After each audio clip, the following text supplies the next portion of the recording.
নমস্কার, কেমন আছেন সবাই? প্রতিদিনের প্রতীক্ষার আরেকটি ভ্লগে আপনাদের স্বাগত জানাই। আমার আগের ভ্লগটিতে আমি আন্দামান ভ্রমণের কিছু ভিডিও আপনাদের সঙ্গে শেয়ার করেছিলাম।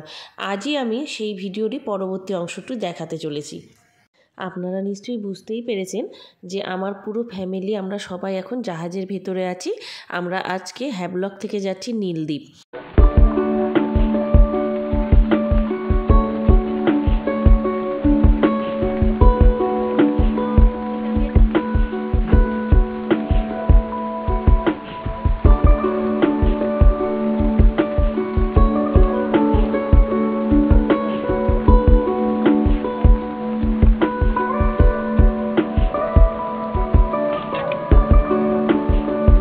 আমরা নীলদ্বীপে নেমে এখন হোটেলের ভেতরে যাচ্ছি।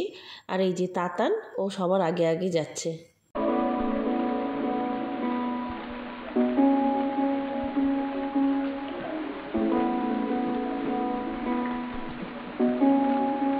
এই যে হোটেল, আর হোটেলের ভিউগুলো কিন্তু খুব সুন্দর। দেখুন একবার হোটেলের চারিপাশটা কি সুন্দর, নারকেল গাছ, ফুল গাছ, সব ধরনের গাছ দিয়ে, পাতাবাহার সব ধরনের গাছ দিয়ে সাজানো, অপূর্ব সুন্দর।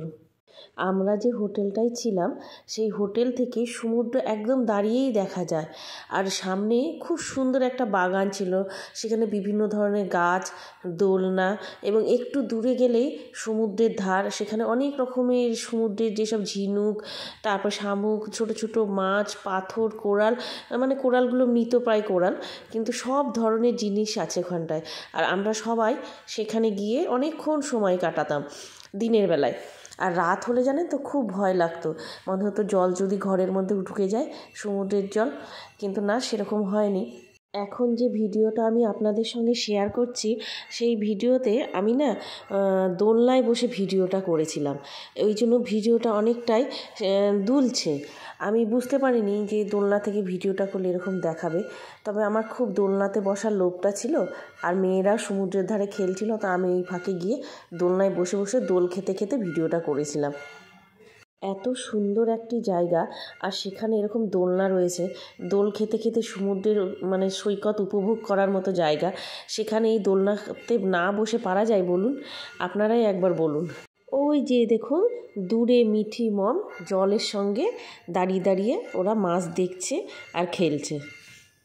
এইখানে প্রচুর সমুদ্রের ধারে ধারে নারকেল গাছ, কেয়া গাছ, আর কেয়া ফলগুলো এত সুন্দর বালির ওপর পড়েছিল, দেখে অসম্ভব সুন্দর লাগছিল। আমি কেয়া গাছ আগে কখনো দেখিনি, তবে এইখানে এসে, এই আন্দামানে এসে আমি কেয়া গাছ প্রথম দেখলাম।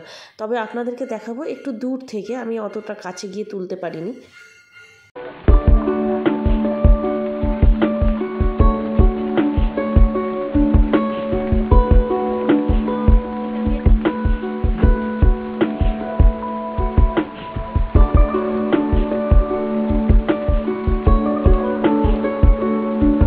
এই দেখুন সমুদ্রের ধারটা কতটা কাছে, দেখছেন? দূর থেকে আমি একটু ভিডিওটা করেছিলাম। কেয়া গাছটা ডান পাশে ছিল। নীলদ্বীপে তো অনেক বিচ আছে, সেই সব বিচের মধ্যে যেমন Sitapur beach, Bharatpur beach, Lakshmanpur beach, তার মধ্যেই এই বিচও একটা হবে কোনো বিচ, আমার নামটা না ঠিক মনে নেই। তবে আর যাই হোক, নামটা যাই হোক, এই বীজটা কিন্তু খুব সুন্দর। আর গাছগুলো দেখুন, গাছগুলো কি বিশাল বড় বড় গাছ। আমি না এরকম বড় বড় গাছ আগে কখনো দেখিনি, এই বীচেই দেখলাম। আর এত সুন্দর সমুদ্র সৈকত, মুখে বলে প্রকাশ করা যাবে না। আর সূর্যটা দেখুন, পড়ন্ত বেলার সূর্যটা অসম্ভব সুন্দর লাগছে। এই যে এই বীজটা কিন্তু সত্যিই খুব সুন্দর বীজ। আর এই যে মিঠিকে দেখবেন, মিঠি কি সুন্দর খেলা করছে। ওই যে দূরে মিঠি, ওর বাবা, আমার বড় মেয়ে, আর আমার মাও আছে। তবে কি জানেন তো, এই আন্দামান সফরে আমার সঙ্গে আমার মা বাবাও এসেছিল। আমার তো সেই রকম ভিডিও করা হয়নি, ওই জন্য মা বাবাকে খুব একটা ভালো মতো আমি দেখাতে পারিনি, অল্প অল্প একটু একটু দেখানো হয়েছে। আমরা এবার পৌঁছে গেছি আন্দামানের নীল আইল্যান্ডের লক্ষ্মণপুর বিচে। এই লক্ষ্মণপুর বিচের সৌন্দর্যটা একবার শুধু দেখুন, অসম্ভব সুন্দর সৌন্দর্য। আর এটা পৃথিবী বিখ্যাত একটা বিচ। এই যে কোরালগুলো দেখছেন, এই কোরালগুলো মৃত কোরাল, এগুলোর উপর পা দিয়ে দিয়ে একটা একটা করে আস্তে আস্তে আগিয়ে আগিয়ে সামনের দিকে যেতে হয়। এই দেখুন অনেকেই আসছে এইভাবে, যারা এখানে দেখতে আসে তারা অনেকেই এইভাবে আস্তে আস্তে একটা একটা করে কোরাল পেরিয়ে আস্তে আস্তে সমুদ্র সৈকতের একদম সামনে গিয়ে উপস্থিত হয়। আর আপনারা এখন যাকে দেখছেন এটা হচ্ছে আমার ভাই, আমার একমাত্র ভাই আর ভাইয়ের ফ্যামিলি। আর সামনেই যে পেছনে দেখুন যে মোবাইল নিয়ে দাঁড়িয়ে আছে সেটা হচ্ছে আমার ভাইয়ের বউ, আমাদের বৌমণি। এবার নীলদ্বীপ থেকে পোর্ট ব্লেয়ারে আবার ফেরার পালা, জাহাজ এখন আসবে। আমরা যে জাহাজটাতে করে পোর্ট ব্লেয়ার, হ্যাভলক সব ঘুরেছিলাম, তারপরে নীলদ্বীপ এসেছিলাম, সেই জাহাজটার নাম ছিল গ্রিন ওশান। আর আমার ভাইরা যে জাহাজটাতে করে ওরা ঘুরেছিল সেই জাহাজটার টিকিট বুকিং করা ছিল, ভাইদেরটার নাম ছিল নটিকা। নীলদ্বীপের জলটা দেখুন পুরো নীল। আমরা এখন পোর্ট ব্লেয়ারে ফিরছি। আমরা এখন জাহাজের ভেতরে আছি আর দেখুন চারিদিকে সমুদ্রের জল জল জল, আর সামনে দেখা যাচ্ছে দূরে একটা ছোট্ট দ্বীপ, আর তার মধ্যে দিয়ে আমাদের জাহাজটা ভেসে চলেছে। কি অপূর্ব সুন্দর এই দৃশ্য, সত্যি না দেখলে বুঝতেই পারতাম না। আর দেখুন ওই যে দূরে কালো জামা পরে কে বসে আছে, এই যে আমার মা, আমার বাবা, আর ওই যে আমার হাজবেন্ড দূরে বসে সমুদ্র দেখছে। আর আমি এই জাহাজের ভেতরটা একটু আপনাদেরকে দেখাচ্ছি। জাহাজের ভেতরটাও সত্যি খুব সুন্দর, খুবই সুন্দর। আর কথা বলতে বলতে আমরা পোর্ট ব্লেয়ারে পৌঁছেও গেছি। সেই দিন সারাদিন রেস্ট নিয়ে পরের দিন আমরা ভোর ভোর বেরিয়ে গিয়েছিলাম বারাটাঙের উদ্দেশ্য। বারাটাং আইল্যান্ড যাচ্ছি এখন আমরা। বারাটাঙে আমরা লাইমস্টোন কেভ দেখব, আর সেটা দেখতে আমাদের বোটে করে অনেকটা গভীর জঙ্গলের ভেতর দিয়ে যেতে হবে, যেখানে একটা সমুদ্র কেটেই ওখানে ছোট্ট মতো নদীও আছে।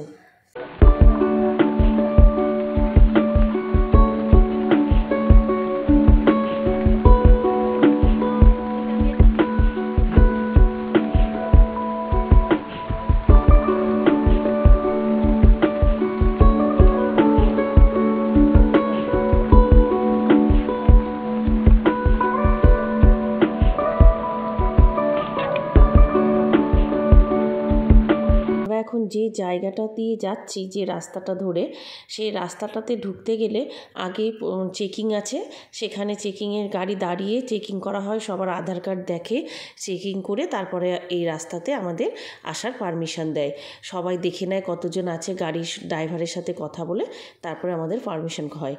আর এই রাস্তাটাতে আসার এত চেকিংয়ের কারণ হচ্ছে এই যে রাস্তাটাতে মধ্যে দিয়ে আমরা গাড়ি যাচ্ছি আর দুধারে দেখুন ঘন জঙ্গল, আর এই ঘন জঙ্গলের মধ্যেই জারোয়ারা থাকে। জারোয়া হচ্ছে তারা যারা আন্দামানের আদিবাসী, যারা সেই প্রথম থেকে আন্দামান যখন থেকে সৃষ্টি হয়েছে তখন থেকেই তারা এই আন্দামানে থাকে। আর এখন আন্দামানের এরা সরকারি অনুমোদন পেয়ে গেছে জারোয়ারা, তাদের জন্য টিচার আছে, শিক্ষা ব্যবস্থার জন্য বাইরে থেকে টিচার আসে, তারপর তাদেরকে অনেক রকম জামা কাপড় দেওয়া হয় সরকার থেকে। তারা এখন অনেকেই জামা কাপড়ও পরতে শিখেছে। আগে কিন্তু তারা কিছুই করতো না, তারা গাছের পাতা পরে থাকতো আর ফলমূল খেয়েই তারা বেঁচে থাকতো। তারা সত্যি খুব, তাদের দেখলে কষ্টও হয়। অনেকে আগে আমি যেটুকু জেনেছি সেই সময় তারা অনেকেই জামা কাপড় দিত, সেসবের পারমিশন ছিল, কিন্তু এখন আর কিছুই নেই। এখন ওদেরকে শুধু দূর থেকে দেখা যাবে, এছাড়া আর কিছুই করা যাবে না, শুধু দূর থেকে দেখতে হবে। এখন আমরা বারাটাং পৌঁছে গেছি। বারাটাঙে আমাদের গাড়িটা থাকলো। এবার আমরা একটা জাহাজ আসবে সেই জাহাজের অপেক্ষায় বসেছিলাম। জাহাজ চলে এসেছে, জাহাজে করে এই নদীটার কথাই আমি বলছি আপনাদেরকে এর আগেও।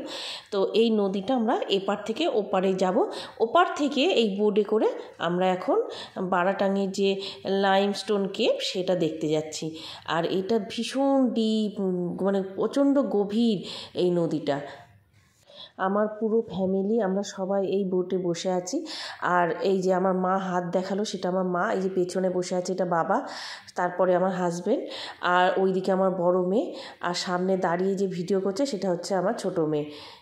আমরা ছাড়াও আর একটা অন্য ফ্যামিলিও ছিল আমাদের সঙ্গে। আর এই যে দাদা দাঁড়িয়ে আছে ইনি বোটটা চালাচ্ছে। এই সময় আমাদেরকে সকলকেই একটা করে লাইফ জ্যাকেট দেওয়া হয়েছিল। আর জানেন তো, এই বোটে বসে থাকতে সত্যি ভীষণ ভয় লাগছিল। এত ভয় লাগছিল মানে কি বলবো, এরকম গভীর জলে আমি আর আগে কখনো যাইনি। তবে মনকে অনেক করে বুঝিয়ে সান্ত্বনা দিলাম যে ভয় পেয়ে কাজ নেই। এখন আমাদেরকে যখন বোটে বসে পড়েছি, এবার তা আমাদেরকে যেতেই হবে। আর না গেলে লাইভস্টোন কেভটাও তো আমরা দেখতে পাবো না। অতএব আর ভয় পেয়ে কাজ নেই।